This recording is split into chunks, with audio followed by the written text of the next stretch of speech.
Good evening. My name is Carly Reed, Public Information Officer for Pacific Northwest Team 2. Thank you for joining us for our virtual community meeting tonight for the Bedrock Fire.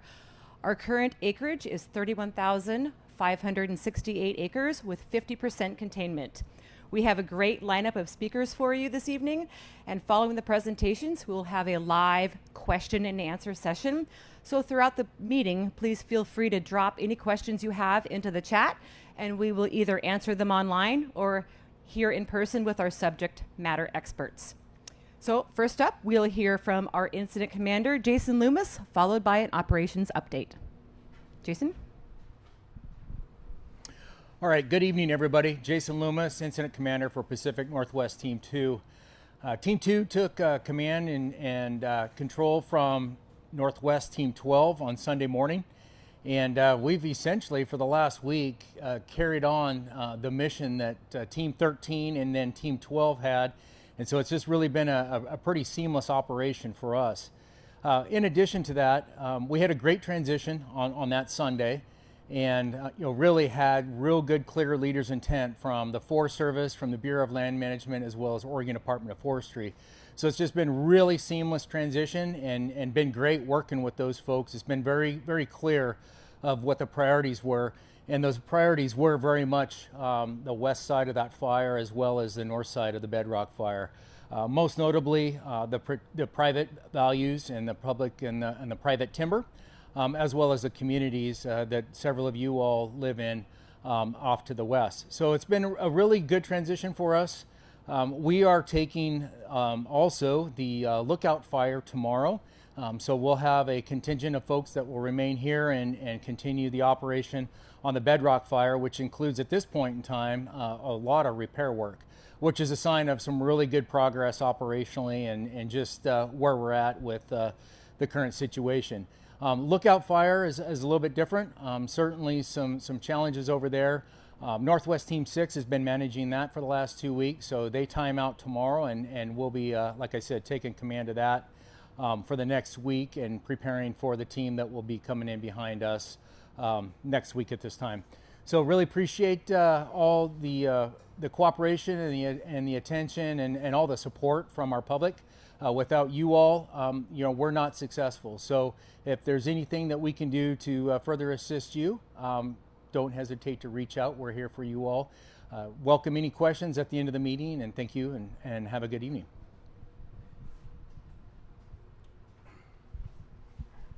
Good evening, Dirk Rogers, Pacific Northwest Operations Chief. So just give you a quick update on the fire back over here off to my right, your left. The footprint has stayed pretty much the same for the last few days on this fire. Within the last week, they've done some burning out, especially up here in the northwest corner and back around on the west side of this thing. So starting in Division Alpha here, they're out there still securing up lines, patrolling, mopping up, making sure that stays in the same footprint that it's in right now. Moving around into the Delta side where they did some burning a few days ago, they're continuing to mop up and patrol that, secure it up. Along with that, yesterday we did have one little slop over that crews got onto immediately, got around that and secured that back up as well. Moving on around over here into the Juliet and Lima. Not a lot of activity with the fire up there in those two divisions. They're up there still patrolling and mopping up anything that may be threatening the line, and they are starting to look at doing some backhaul of some equipment out of there. Coming on around over here into Division Oscar. Those folks are starting to do some repair work out there in Oscar to include some of the roads, securing and making sure that nothing else is going to come out during this time frame that the team still has this. And then moving on down into Division Yankee. Those folks are still down there doing some more securing of lines, mopping up, starting to pull some equipment off of that as needed. That's not necessary to be out on the fire anymore. They're also making sure that the private end holdings here off the 18 road are staying secured in there and moving forward with that. Thanks. Good afternoon.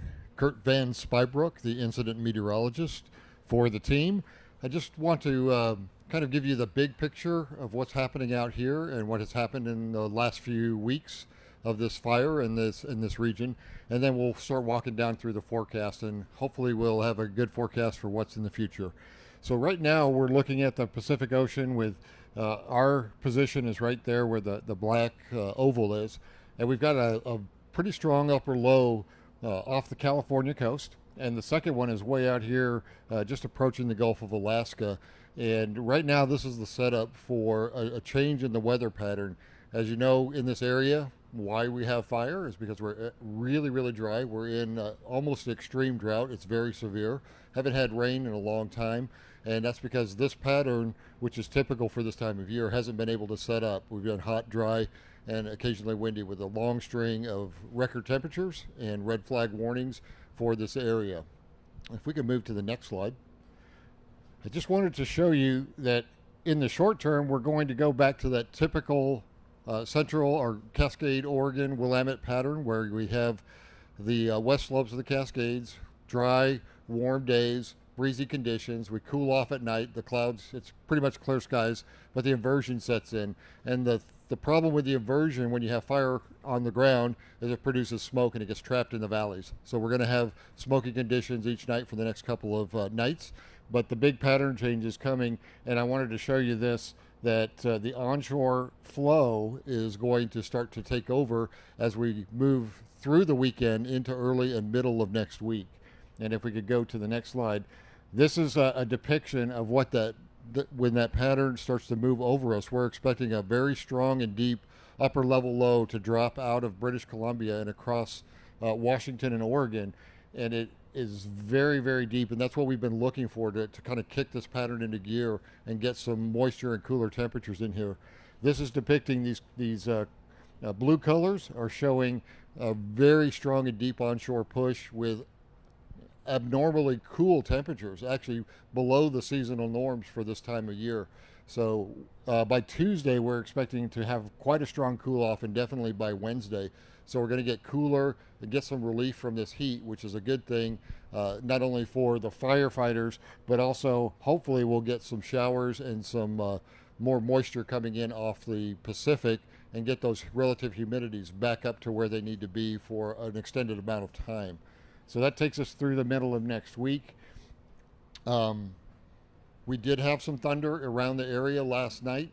I think that is pretty much over. We're not expecting any new thunderstorm developments in the next couple of days. You may see a few puffy cumulus clouds forming on the crest of the Cascades, but we're out of the thunder danger for now, so no more additional lightning. And again, we're looking forward to this transitional pattern where we start to cool off and maybe have some relief from the abnormally high temperatures around here. I'll stand by for any questions. Thanks for your attention.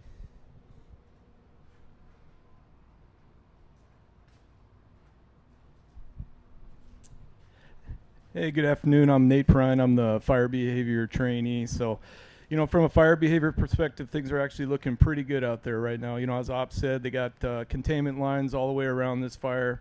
Pretty much all we're expecting here is just to see some continued smoldering and some of the heavier fuels all within our containment lines, and we really don't expect to see any active spread or growth from this thing at this time. However, there still is a little bit of concern. There is still quite a bit of heat left on this fire. Some of it could be, close enough to the lines that it could be some concern for a gust of wind or some other event to come over and possibly throw an ember across our line and start us a new fire. But every day that passes, as things continue to burn out, crews keep doing their great work out there, that risk is, slowly diminishing every day. And, as Ahmet just said, we do have some additional moderating weather that's going to come in that will assist in further putting this thing out. So, as far as smoke production goes, though, I would expect that the public will be able to see quite a bit of smoke on this thing, and you might even be able to see it from a distance as well. So, but that's all totally expected and normal for a fire with the conditions that we have right now, and just would expect that you're going to be able to see that for the foreseeable future until we get really a real big change in the weather here or some precipitation. So that's about all I had for fire behavior right now.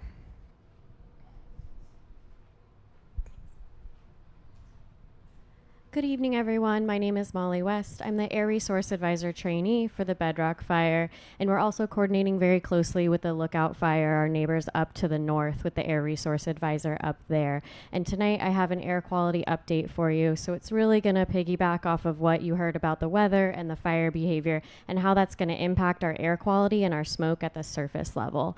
And so I want to thank you all for coming out tonight. We really appreciate all your involvement and for being present. And so I really want to start you off with a little bit of a zoomed out picture. This is our fire and smoke map. We hope that you're really familiar with it by now. If not, please get onto fire.airnow.gov, and this fire and smoke map will provide you with a lot of information, not only that you're looking for this area, but maybe some areas that your family or loved ones lived in, or maybe that you're traveling to and would really like to know what might be going on with air quality. So what I really want to talk to you about is with this little zoomed out picture, we're seeing Northwest California here, a little bit of Southwest Oregon, and then up in here, this box is where we have our smoke outlooks for the Bedrock Fire, and then to the north of us for the Lookout Fire. And why I've kind of zoomed out is because you've probably noticed that across the area around the Bedrock Fire, we've been seeing a little bit more smoke than we had in the past few days, with the exception of over here on the east side near Bend and I-97. And a lot of that is because of some changing weather we had both yesterday and today, and some of the winds that's been bringing up a lot of smoke from a lot of these fires in West California. And that's really been impacting our fire area, particularly on the west side. And so until we see some of the more return to the onshore flow that Kurt was talking about, we can expect some of those impacts to continue from our neighbors to the south.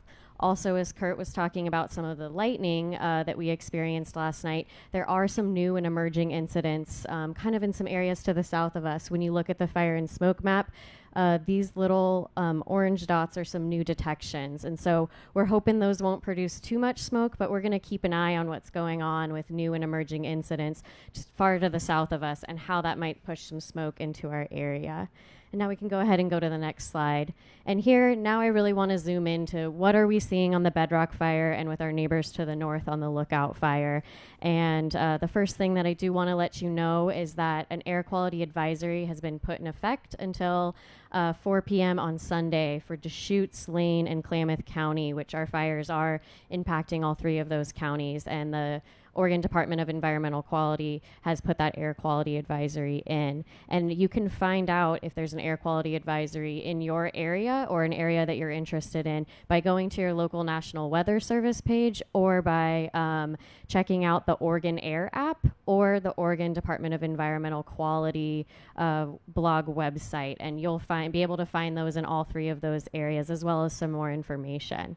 And so kind of getting back to our map, what we're expecting as we go into tomorrow on Saturday is a little bit of relief here on the west side in Eugene. Today they were getting into unhealthy for sensitive groups and unhealthy levels, and we're expecting that to drop a little bit tomorrow as we have a slight return to some west winds. Our two areas really close to the fires, really the Bedrock Fire sitting in between Oakridge and McKenzie, and the Lookout Fires just above McKenzie. They've been seeing some continued impacts from unhealthy for sensitive groups all the way up to hazardous at some points in McKenzie, which is seeing the worst impacts of any location on our fire. And we do unfortunately expect those heavy impacts to continue through Sunday afternoon. Over on our east side, we were really glad to see some clear air yesterday with good air quality across the board. But as we moved into today, we saw that deteriorate a little bit into the moderate level. And for tomorrow, we kind of expect that to stay a little bit the same. As you heard from Kurt and from Nate, we're looking to have some weather improvements going back to more of a normal pattern in that onshore flow with reducing temps, higher humidities. And what that means for us is that as we go into Sunday night and Monday and definitely later into the week, we're hoping to have some reprieve in air quality and hoping to see a lot better air quality across the fire, even especially in our areas of most concern. And so we're going to keep an eye on those smoke impacts coming from California and Southern Oregon for you.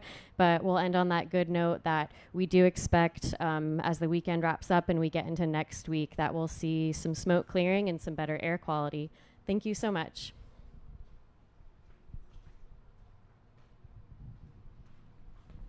Hi, good evening, everybody. Molly Julara. I'm the agency administrator for the Willamette National Forest and the local district ranger here. I'm speaking tonight on behalf of all the agency administrators. We've been in a joint delegation with the BLM and the Oregon Department of Forestry. And as many of you know, we've been in alignment on those goals since the beginning of this incident. Really protecting our communities, protecting those private industrial lands, and also taking as much care as we can on the National Forest and BLM lands of our important values there. I think this team has done an excellent job of making a lot of progress on this fire. You can see the containment lines that have increased, and also just keeping vigilant on that west side of the fire as we move forward here. The other thing I want to mention is you probably know we had a big lightning storm last night, and our local crews have been out on those fires, and we've been receiving assistance from the team. So we're responding to those as quickly as we can, and feel pretty good about our ability to respond to those. I'll be around if you have any questions, and have a good night.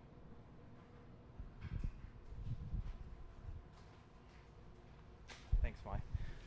Good evening. I'm DJ Mann. I serve as the Police Services Patrol Captain for the Lane County Sheriff's Office. This map we have up here represents the areas of level 2 in yellow for our residents west of the fire. Anybody out there that wants a little more detail can go to lanecounty.org and pull this map up. You can zoom in and read the roads. You can search individual addresses if you want to see exactly where your address fits in these evacuation levels. And then it's even got a GPS support, so no matter where you're at, you can hit your GPS button and see where you are in relation to those zones. We do have increased patrols in the area. We're concerned about traffic being safe and giving the firefighters room. There's a lot of heavy equipment on the roads. And anyway, we're up there to help if needed. Okay, Carly, I think we're done. Thank you.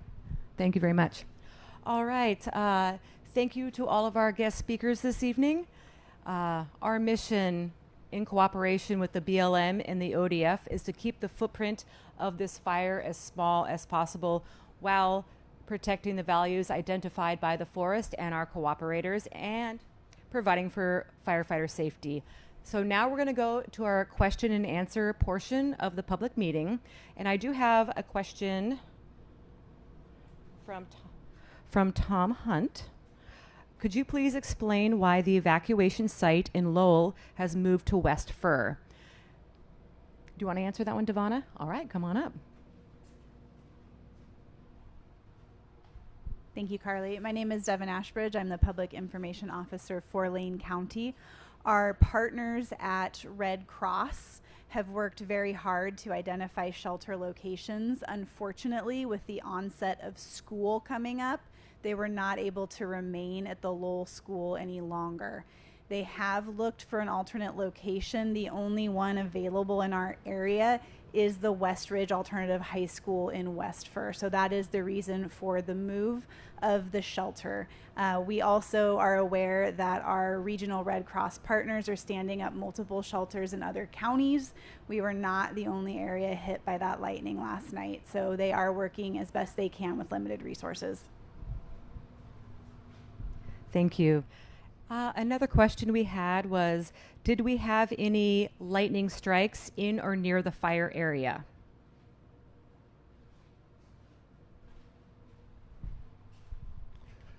We did have lightning strikes in and around the Bedrock Fire and also near the Lookout Fire. The best we can tell from the archive and watching it happen in real time is that we were averaging about 6 to 10 in cloud and cloud to ground lightning strikes per 15-minute period. So that works out to what we call a lightning activity level of about 3. That's moderate. But the cloud to ground strikes are the ones that make those new starts or potential new starts.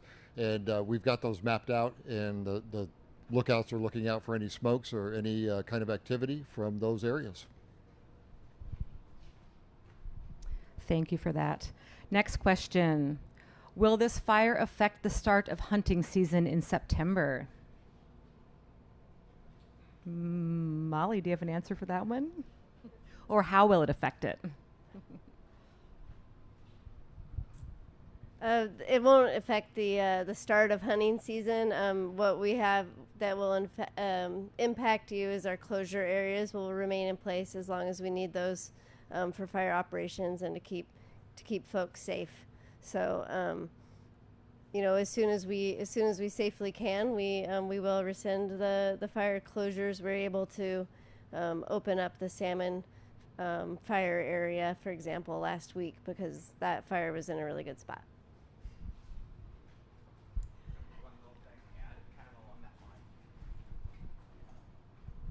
I should have mentioned too that the Sheriff's Office is with the incident management team every day, and we work really closely. They've been great to work with. So as we make these decisions about where our evacuation level is, it comes on the advice of fire and just cooperation and reacting to what we have. Thank you. And for our other Molly, when will the smoke on the west side begin to abate?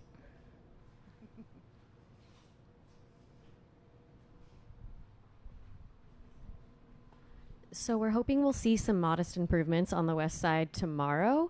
However, when we are thinking about getting back into that really clear, good air quality, we aren't expecting to see that until maybe Sunday night into Monday. And really that also is going to depend on what that onshore flow does and what those west winds do, because right now on the west side, our impacts are mostly from the fires to the south of us and not from the Bedrock and Lookout fires. So what we're really hoping is that with some of these wind changes that we're expecting to see into the end of the weekend that are going to push a little bit more westerly, that we'll see some of that smoke clear out and the smoke from Northern California will have a really hard time getting back up into the area. Unfortunately, right now it's been a little bit stubborn, but we really do expect by tomorrow afternoon that you'll really start to see that improvement.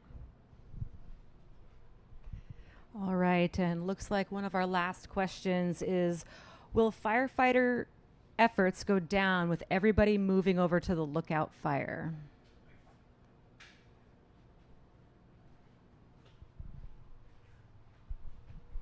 All right, that's an excellent question. So again, Jason Loomis, Incident Commander. So I failed to mention, today in the Pacific Northwest, we pushed out 3 more teams.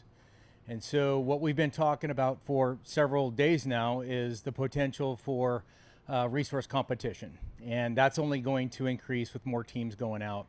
Rest assured, we're not going to leave the Bedrock Fire shorthanded. We're going to continue to do our best to compete for those critical resources that we still need to take action on this fire. Granted, a lot of this action has been transferred to repair work. So that requires a completely different set of skill set and tools to implement those operations. So that said, with us taking command of the Lookout Fire, operations will be prioritizing missions between the 2 fires and reallocating within the 2 fires that we have responsibility for. So again, I just want to reemphasize, we're not going to leave the Bedrock Fire shorthanded. We've got quite an investment there, we as an incident management team, but also we as taxpayers, and we don't want to lose all the great work that's been going on for the last 5 weeks or so. So I hope that addresses your question. Great, thank you, Jason. Well, it doesn't look like we have any more questions in the chat, but for those of you who are going to view this recording later, please continue to drop those questions in, and our public information officers will answer them. Or you can always call us on our information line at 541-414-6272. And just, firefighters are going to be in this community fighting this fire for the next several months, and we really appreciate all of the gratitude that you have shown to the firefighters, from the signs and the cards through town. It's been wonderful. So we really, really appreciate that. We will continue to be sending out daily fire updates. We'll be posting information on our Bedrock Fire Facebook page and on InciWeb. So please feel free to reach out anytime with questions, and we will get you whatever information you need. And with that, that will conclude our public meeting for tonight. Thank you. Have a good evening.